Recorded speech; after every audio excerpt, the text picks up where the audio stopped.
Friends, आज की कहानी है जहरीली औरत भाग 5। रौनक को अपने घर आकर भी शांति नहीं मिली।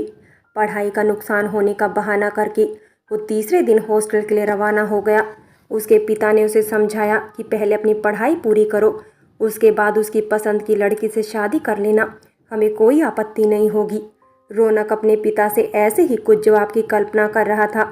शाम को अपने आप में खोया हुआ रौनक हॉस्टल पहुंच गया। रौनक अपने घर से हॉस्टल में आ तो गया, लेकिन बेचैन था। उसका मन किसी भी काम में नहीं लग रहा था, न पढ़ने की इच्छा हो रही थी।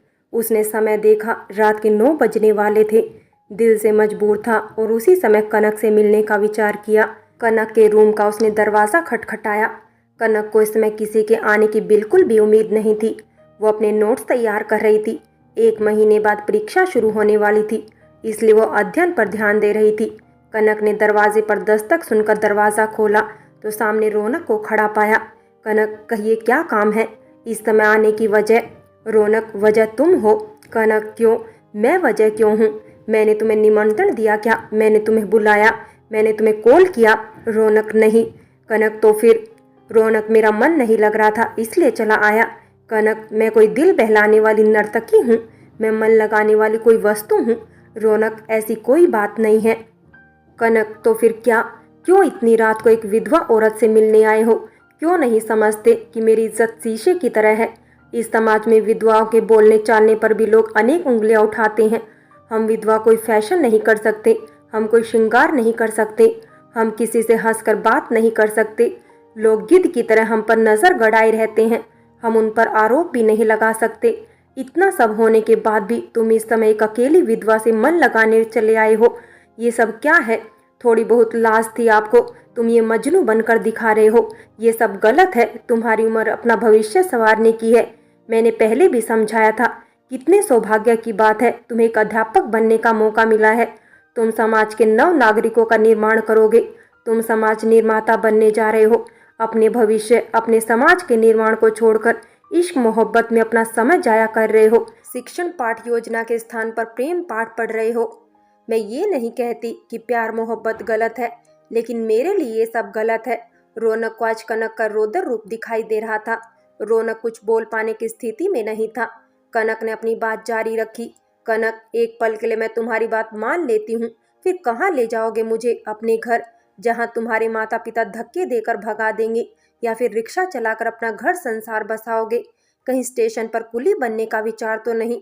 क्योंकि इस प्रशिक्षण के अधूरे रह जाने पर तुम्हारी योग्यता क्या है? केवल 12वीं पास। आज लाखों युवक स्नातक की डिग्री लेकर रोजगार के लिए भटक रहे हैं। 12वीं पास के लिए मजदूरी के अलावा कुछ नहीं बचता मिस्टर रौनक। कनक, मैं उस विधवा सास के साथ धोखा कैसे कर सकती हूँ, जिसने अनेक सपने पाल रखे हैं, जिसने अपना सब कुछ गिरवी रखकर मुझे पढ़ाया है, पढ़ाने की कोशिश कर रही है। रौनक, क्या करूँ? दिल के हाथों मजबूर हूँ। कनक, थोड़ी देर के लिए दिल की बजाय दिमाग से सोचो, अपने आप रास्ता मिल जाएगा। रौनक, ठीक है, पहले मैं अपने पैरों पर खड़ा हो जाऊं, फिर बात करूंगा। कनक, हाँ, अपने पैरों पर खड़े होइए, फिर कोई अपनी पसंद की लड़की देखकर अपना घर बसा लेना। आज के बाद मेरे बारे में सोचना भी मत। मैं तुमसे कोई प्यार व्यार नहीं करती, न कर सकती हूँ। तुमसे तो क्या, मैं किसी के बारे में भी नहीं सोचती। रौनक, क्या अपना पहाड़ सा जीवन अकेली बिता लोगी? कनक, अकेली कहाँ है? मेरे साथ मेरी सास है, मेरे पति की यादें हैं, और शिक्षिका बन गई तो बहुत सारे बच्चे साथ होंगे। रौनक, बस यही तक सोच है तुम्हारी? कनक, फिलहाल भविष्य के गर्त में क्या है, इसे कोई नहीं जानता। कनक ने दरवाजे से ही अपने मन का गुबार निकालकर रौनक को भेज दिया। कनक को आज रौनक पर दया नहीं, क्रोध आया था। वो बहुत कम क्रोधित होती थी, लेकिन आज अपने क्रोध को रोक नहीं पाई। उसे किसी प्रकार का पछतावा भी नहीं हो रहा था। रौनक अपना सा मुंह लेकर लौट रहा था। रात के 10 बजने वाले थे। सागर और उसका सहपाठी मूवी देखकर आ रहे थे। रौनक को कनक के रूम की तरफ से आते देख टोक दिया। क्या बात है रौनक, कहाँ से आ रहे हो इस समय? रौनक का मूड पहले ही खराब था। सागर के व्यंग बाण ने और चिढ़ा दिया। रौनक, तुमसे मतलब? सागर, अरे यार, नाराज क्यों होते हो आदर्शवान युवक? रौनक, रौनक, जाओ अपना रास्ता नापो, फालतू की बातें मुझे पसंद नहीं है। सागर के साथी ने धीरे से सागर से कहा, ये तो आपकी बहन कनक के कमरे की तरफ से आ रहा है लगता है। मैंने क्लास में कई बार नोटिस किया है, ये उस बहन को घूरता रहता है। सागर ने कनक को दिल से अपनी बहन मान लिया था। उसने कनक से वादा भी किया था कि उसकी रक्षा करेगा। सागर को कनक एक चरित्रवान लड़की नजर आई। जो गलतफहमी थी वो दूर हो जाने पर सागर कनक की इज्जत करने लगा था। सागर ने रौनक को इस बार थोड़ी रोबीली आवाज में पूछा, सच सच बता, इस समय कहाँ से आ रहा है? रौनक ऐंठ गया, नहीं बताऊं तो। सागर उसकी अकड़ से अपना आपा खो बैठा और बोला, तेरी तो। सागर और उसके साथी ने रौनक को बिना डिटर्जेंट के ही धो डाला। रौनक अकेला उन दोनों का सामना नहीं कर सका। रौनक के सामने के 2 दांत साथ छोड़ गए, एक हाथ टूट गया, वो बुरी तरह से घायल हो गया तो सागर और उसके साथी भाग गए। विद्यार्थी जीवन में इस तरह की मारपीट होती रहती है क्योंकि जवानी के जोश में होश नहीं रहता। रौनक के चिल्लाने की आवाज सुनकर पास के लोग आए। रौनक को अस्पताल पहुंचाया गया।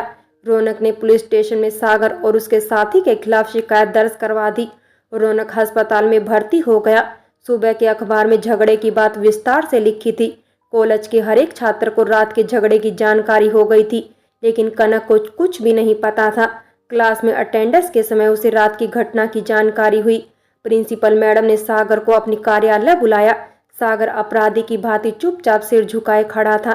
प्रिंसिपल, यहाँ स्टडी करने आए हो या मारपीट करने? तुम लोग अपनी ऊर्जा का सदुपयोग क्यों नहीं करते? अभी पुलिस तुम्हें गिरफ्तार करने आएगी। अपना कैरियर बर्बाद कर लिया ना? सागर अभी भी चुपचाप खड़ा था। प्रिंसिपल, कुछ बोलते क्यों नहीं? क्यों मारा उस सीधे साधे लड़के को? जवाब दो। सागर, जी मैम, गलती हो गई। प्रिंसिपल, क्या गलती हो गई? क्यों गलती हो गई? गलती से हाथ पैर चल बैठे क्या?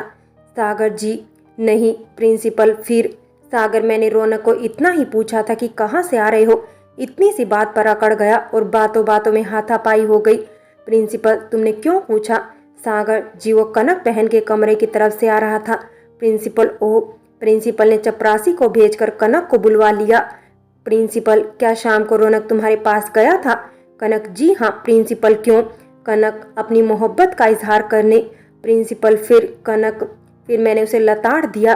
प्रिंसिपल मैडम ने कहा, ठीक है, तुम दोनों जाओ, अब सागर को बचाया जा सकता है।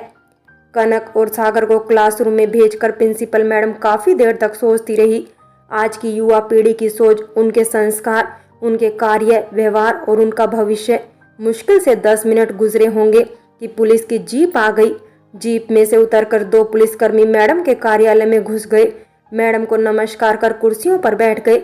मैडम, कहिए कैसे आना हुआ? पुलिसकर्मी, आपके एक स्टूडेंट के खिलाफ कंप्लेंट है, उसी की जांच करने आए हैं। मैडम, किसके खिलाफ? किसने और क्यों लिखाई? पुलिस, 2 लड़कों ने मिलकर बेवजह एक लड़के को मारा पीटा है। मैडम, ओह, ये तो बहुत बुरी बात है। आजकल के लड़के स्टडी की बजाय मारपीट में ज्यादा ध्यान लगाते हैं। दरअसल उनके अंदर समझ इस आयु में विकसित नहीं हो पाती। पुलिस, आप सागर नाम के लड़के को बुलाएंगी प्लीज? मैडम ने सहायक कर्मचारी को बुलाया और क्लासरूम से सागर को बुला लाने का आदेश दिया। सागर मैडम के कार्यालय में आया और पुलिस को देखकर कांप गया। पुलिस, तुम ही सागर हो? सागर, हाँ। पुलिस, बहुत गर्मी है तुम्हारे खून में, अब सारी गर्मी गायब हो जाएगी। सागर ने कुछ नहीं कहा। पुलिस, तुमने अपने साथी के साथ एक सीधे साधे लड़के को बुरी तरह मारा। तुम्हारे ऊपर जान से मारने का आरोप लगाया गया है। कभी सोचा था कि क्या कॉलेज के स्थान पर जेल में पाठ पढ़े जाएंगे? क्या तुमने एक बार भी सोचा कि मेरे घर वालों ने मुझे पढ़ने के लिए भेजा है? तुम्हारे साथ दूसरा लड़का भी था, पुनीत नाम का, उसे भी बुलाओ। पुनीत भी आ गया। पुलिस ने पुनीत के आने पर उसे बताया कि तुम पर सागर का सहयोग कर रौनक को जान से मारने का आरोप है। पुनीत, लेकिन हमारी कोई गलती नहीं है, हमने जानबूझकर नहीं पीटा था। पुलिस, क्यों? रौनक ने कहा होगा कि आओ तुम दोनों मुझे मारो पीटो। पुनीत, सर, जरूरी नहीं होता कि कोई अपनी जबान से पीटने की बात कहे, लेकिन उसके कार्य, उसके आचरण उसे पिटवा डालते हैं। पुलिस, वाह, तुम तो वकालत पढ़ रहे हो। पुनीत, वकालत नहीं पढ़ रहा, लेकिन मेरे पापा एक वकील हैं। पुलिस, क्या नाम है तुम्हारे पापा का? पुनीत, श्री पंकज कुमार एडवोकेट। पुलिस, इसलिए तुम्हारे बात करने का तरीका वकीलों जैसा है। उनका नाम सुना हुआ है, वो नामी वकील है, लेकिन इसका मतलब यह नहीं कि तुम किसी को भी मारते पीटते रहो। पुनीत, सॉरी सर, आप गलत कह रहे हैं, आप सभी स्टूडेंट से बात कर लो। मैंने आज तक किसी को मारना तो क्या ऊंची आवाज में बात भी नहीं की। पुनीत अपनी बात कहकर प्रिंसिपल की तरफ देखने लगा। प्रिंसिपल मैडम ने उसका समर्थन किया। ये बात तो सच है, 1 साल में इसकी कोई शिकायत नहीं आई। पुलिस, फिर कल क्यों? पुनीत, कोई आपकी बहन बेटी को तंग करेगा, उसे बदनाम करने की कोशिश करेगा तो आप क्या करेंगे? पुलिस जाहिर सी बात है उसे रोकेंगे। पुनीत यही कारण था। पुलिस कौन थी आपकी बहन? पुनीत उसके बारे में मैं कुछ नहीं बता सकता। पुलिस क्यों? उसकी कोई गलती नहीं है तो बेकार में उसे क्यों बदनाम किया जाए? पुलिसकर्मी ने प्रिंसिपल मैडम से उस लड़की के बारे में पूरी जानकारी ली और सारी बात बताने के लिए कहा। उसे भी बुलवाने का निवेदन किया। प्रिंसिपल मैडम ने कनक को बुलवा लिया। कनक मैडम को नमस्ते करके पास ही खड़ी हो गई। पुलिस, आपका नाम? कनक। कनक, पुलिस, आपने कल लड़कों में आपस में मारपीट करवाई, क्यों? कनक, आप क्या कह रहे हो? मेरी समझ में कुछ नहीं आ रहा। ये पुनीत बता रहा है कि आपको कोई लड़का तंग कर रहा था, इसलिए उन दोनों ने मिलकर उसे पीट दिया। कनक, ऐसी कोई बात नहीं थी। उसने तंग तो नहीं किया, लेकिन गलती जरूर कर रहा था। पुलिस, पुनीत से पूरी बात तुम ही बताओ। पुनीत, हम रात को मूवी देख कर आ रहे थे। रौनक कनक बहन के कमरे की ओर से आ रहा था। हमने उसे सामान्य रूप से ही पूछ लिया कि भाई इतनी रात को कहाँ से आ रहे हो? रौनक ने तमक कर जवाब दिया, तुमसे मतलब। उसके बोलने के ढंग से बात बिगड़ गई। तनातनी हुई। और पुलिस, वो इतनी रात को आपके पास क्यों आया था? आप यहाँ ट्रेनिंग लेने आई हो या? प्रिंसिपल मैडम, आप गलत प्रश्न पूछ रहे हो। ये कनक एक विधवा लड़की है। घर पर एक बूढ़ी सास के अलावा कोई नहीं है। कुछ दांव पर लगाकर अपना भविष्य संवारने की कोशिश कर रही है। मेरी धर्म की बेटी है। मैंने इसे बेटी माना हुआ है, इसलिए इसके चरित्र के बारे में आप कुछ उल्टा सीधा नहीं सोचे। पढ़ाई में होशियार एक चरित्रवान लड़की है। आप कुछ भी कहने से पहले सोच लिया करें। पुलिस, आप ही सारी बातें बता दें तो मुझे कहने की जरूरत नहीं पड़ेगी। सागर की हिम्मत वापस आ गई। उसने कनक के साथ किए गए व्यवहार की पूरी बात बताई। सागर ने यह भी बताया कि कनक से मैंने राखी बंधवाई है, इसलिए इनकी तरफ कोई बुरी नज़र से देखेगा तो उसे इसी तरह से पीटा जाएगा, चाहे मुझे फांसी पर लटका दिया जाए। प्रिंसिपल मैडम को रौनक के बारे में कोई जानकारी नहीं थी, लेकिन कनक ने बता दिया कि वो पिछले 1 महीने से इश्क मोहब्बत के मकड़ जाल में फंस गया है। वो मुझे मोहब्बत करने का दम भरता है। मैंने उसे स्पष्ट रूप से मना कर दिया था, लेकिन कल शाम को कमरे पर आ गया। शाम को मैंने उसे अच्छी तरह से समझा दिया और वह मान भी गया था।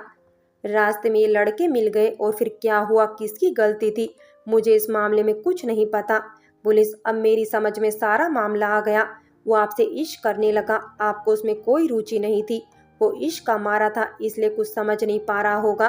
तुम्हारे कमरे से आते समय इन दोनों को दिखा तो सागर को अपना कर्तव्य याद आ गया कि उसकी बहन के पास से इतनी देर रात को कोई लड़का आ रहा है। बस बात बात में बात बिगड़ गई और नौबत मारपीट तक आ गई। वो अकेला था और ये 2 थे, इसलिए उसे ज्यादा चोटें आई। यही बात है ना पुनीत? पुनीत, सर यही सच्चाई है। पुलिसकर्मी ने व्हाइट पेपर निकाल कर कहा, तुम तीनों अपना अपना बयान लिख कर दो।